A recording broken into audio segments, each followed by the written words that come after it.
Hello everyone, in our today's video we are going to start Introduction to Biology chapter 1 and this book is being published by St. Textbook Jamshoro. So in this video we are going to cover some of the major concepts like number 1 is Introduction of Biology, the second one is Definition of Biology and the third one is Division and Branches of biology. We are going to cover these three subtopics. अच्छा bio की जो definition है like what is biology आपने different levels में different classes में पढ़ी होंगी that biology is the study of living thing and living things are called as organism. An organism includes animals, plants, fungi, bacteria and protists. और अब हम देखते हैं कि ग्रेड 9 में बायो की क्या डेफिनेशन है.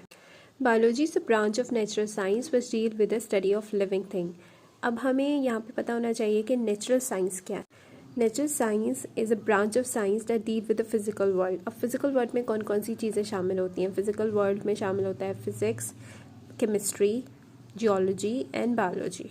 सिंपली अगर हम इसको कहें कि क्या है नेचुरल साइंस तो it is a branch of knowledge that deal with the physical world. तो इसका मतलब ये है कि in biology we study about living thing as well as we studied about non living thing. अच्छा, अब बहुत से स्टूडेंट्स के दिमाग में ये सवाल यकीनन आया होगा कि क्या हम हर नॉन लिविंग थिंग को डिस्कस करते हैं. नहीं, इसका जवाब ये हरगिज़ इसका मतलब ये नहीं है कि हम हर नॉन लिविंग थिंग को डिस्कस करते हैं. हम उन नॉन लिविंग थिंग को डिस्कस करते हैं जो कि एसोसिएटेड हैं लिविंग थिंग्स के साथ. Okay, let me give you one example. अब जैसे water is a non living thing. अब वाटर नॉन लिविंग थिंग है लेकिन उसको हम बायो में पढ़ते हैं, उसकी प्रॉपर्टीज़ के बारे में पढ़ते हैं, उसकी कंपोजिशन के बारे में पढ़ते हैं. क्यों पढ़ते हैं? क्योंकि वो डायरेक्टली एसोसिएट है लिविंग थिंग के साथ. और इसी तरह से प्रोटीन के बारे में भी हम पढ़ते हैं. प्रोटीन खुद जो है वो एक नॉन लिविंग मॉलिक्यूल है लेकिन वो भी लिविंग थिंग के साथ एसोसिएट है क्योंकि वो पूरी लिविंग थिंग की बॉडी को बनाता है. इसी तरह से अगर मैं कार्बन की बात कर लूँ तो कार्बन भी एक एलिमेंट है और वो भी लिविंग थिंग के साथ एसोसिएटेड है. Okay, moving further now, it provides the knowledge about living organism which differs from each other in shape, size, composition, etc. अब बायोलॉजी के अंडर हम जितने भी और लिविंग ऑर्गेनिज्म के बारे में स्टडी करते हैं वो सब लिविंग ऑर्गेनिज्म एक दूसरे से डिफ़र करते हैं. कोई शेप में एक दूसरे से डिफ़र करता है, कोई साइज़ में एक दूसरे से डिफ़र करता है, कोई कंपोजिशन में एक दूसरे से डिफ़र करता है. अच्छा, अगर हम बात करें साइज़ और शेप की तो एनिमल्स और प्लांट एक दूसरे से साइज़ में भी डिफ़र करते हैं और शेप में भी. अगर हम फिर एनिमल के अंदर ही बात करें तो एनिमल्स में कुछ जो है वो इंसेक्ट्स हैं, कुछ वर्टिब्रेट्स हैं, कुछ इनवर्टिब्रेट्स हैं और फिर फर्दर वर्टिब्रेट भी एक दूसरे से डिफ़र करते हैं. कुछ बर्ड्स हैं, कुछ मैमल्स हैं, कुछ रेप्टाइल्स हैं, कुछ एम्फीबियन हैं. कुछ एनिमल्स जो हैं वो यूनिसेलुलर होते हैं, कुछ मल्टी सेलुलर होते हैं. तो इसी तरह से ये सब जो है वो शेप में भी डिफ़र करते हैं, साइज़ में भी और composition. The word biology comes from a Greek language bios which means life and logos which mean thought or reasoning. तो basically bio means life and लोगस mean thought reasoning process, कोई thought process हो. So simply इस biology means study of life. अच्छा, इन्होंने यहाँ पे study of living thing नहीं बोला है, इन्होंने यहाँ पे बोला है स्टडी ऑफ लाइफ. तो इन study of life include study of living thing as well as study of non living thing. इसमें कि जो नॉन लिविंग थिंग है वो कहीं ना कहीं जो है वो इंटरलिंक करती हैं लिविंग थिंग से भी. Okay, now we are going to move further. What is life? Life can not be defined properly but on the basis of their life process it can be identified through following functions of living organism. Number 1, digestion, respiration, metabolism, movement, growth, development, excretion, irritability, reproduction. अच्छा, life को जो है वो हम आराम से define नहीं कर सकते हैं या इजीली हम उसको कोई प्रॉपर डेफिनेशन नहीं दे सकते हैं. लेकिन कुछ लाइफ प्रोसेसेस ऐसे होते हैं जो कि आपको लिविंग और नॉन लिविंग थिंग्स के बीच में आराम से डिफ्रेंशिएट करवा सकते हैं. अच्छा, सबसे पहले we are going to study about digestion. What is digestion? Digestion is a break down of food into smaller components. Respiration को हम बेसिकली गैसेस एक्सचेंज का भी नाम दे सकते हैं. रिस्पायरेशन को हम ब्रीथिंग भी कह सकते हैं.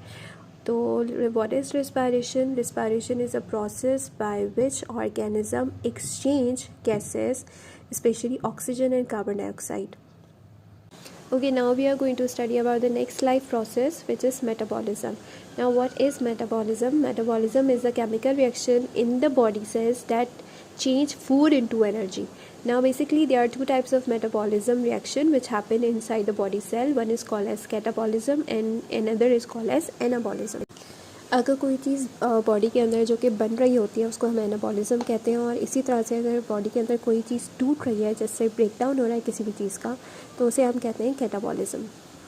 So basically metabolism is a combination of catabolism and anabolism. अच्छा, इस तरह के जो reaction है you cannot see in non-living things. You can only witness these kind of reactions in living things. Our next life process is movement. Movement is a state of changing a body part or body from one place to another. And then moving to the next process, which is called as growth. What is growth? Growth is basically an act or process in which an organism changes its size and shape according to the passage of time. इसमें क्या होता है, एक organism अपना shape और अपनी size को passage of time के साथ चेंज करता रहता है. नेक्स्ट प्रोसेस जो है वो हमारे पास डेवलपमेंट है. डेवलपमेंट में क्या होता है कि it is basically an process in which an organism undergo its body structure during initial stage. Next हमारे पास जो life process है वो है excretion. What is excretion? Excretion is basically removal of waste products from your body. अब digestion के process के through कुछ चीज़ें काम की होंगी तो वो बॉडी absorb कर लेगी, और कुछ चीज़ें जो काम की नहीं होंगी वो पास आउट हो जाएंगी excretion के थ्रू. इसी तरह से respiration के नतीजे में भी कुछ बेकार चीज़ें होंगी जिसको बॉडी के थ्रू excrete आउट कर दिया जाएगा. नेक्स्ट जो हमारे पास लाइफ प्रोसेस है वो है इरिटेबिलिटी. ये भी लिविंग ऑर्गेनिज्म का एक बहुत इंपॉर्टेंट प्रोसेस है. इसमें क्या होता है कि living organism has the ability to response to change with in the environment. Living organism basically जो है वो इरिटेबल होते हैं. इरिटेबल का मतलब ये है कि अगर उनके ऊपर कोई स्टिमुलस डाला जाए तो वो उसको रिस्पॉन्ड करते हैं. फॉर एग्जाम्पल हमने एक प्लांट को एक डार्क रूम में रखा है, लेकिन उस डार्क रूम में एक पर्टिकुलर पोजीशन है जहाँ से उसको सनलाइट रिसीव होती है. सनलाइट जो है वो प्लांट के लिए एक मैसेज की तरह काम करेगा. ये सनलाइट ही प्लांट को इरिटेट करेगी, जिसके नतीजे में प्लांट लोकोमोशन या फिर मूवमेंट शो करेगा, या प्लांट कोई ना कोई रिस्पॉन्स शो करेगा, और प्लांट जो है वो अपने आप को उस सनलाइट की तरफ ग्रो करना शुरू कर देगा. इसी तरह से आप किसी दूसरे लिविंग ऑर्गेनिज्म को इरिटेट करें तो वो भी ऑब्वियसली आपको कोई ना कोई रिस्पॉन्स ज़रूर देगा. नेक्स्ट जो हमारे पास मोस्ट इम्पॉर्टेंट लाइफ प्रोसेस है लिविंग ऑर्गेनिज्म का वो है reproduction. What is reproduction? Reproduction is a process in which living organism give birth to young one, और इस तरह से वो अपना नंबर भी इंक्रीज़ करते हैं, like they increase their number in size. Now moving forward to our next topic which is branches and division of biology. First we are going to study division of biology, and there are three main division of biology: zoology, botany and microbiology. First we are going to study about zoology. The word zoology is derived from a Greek language zoon, meaning animals, and logos, meaning study or knowledge. So it is a study of animals. Botany. The word botany is derived from a Greek language botany, meaning plants, and logos, meaning study or knowledge. So botany is a study of plants.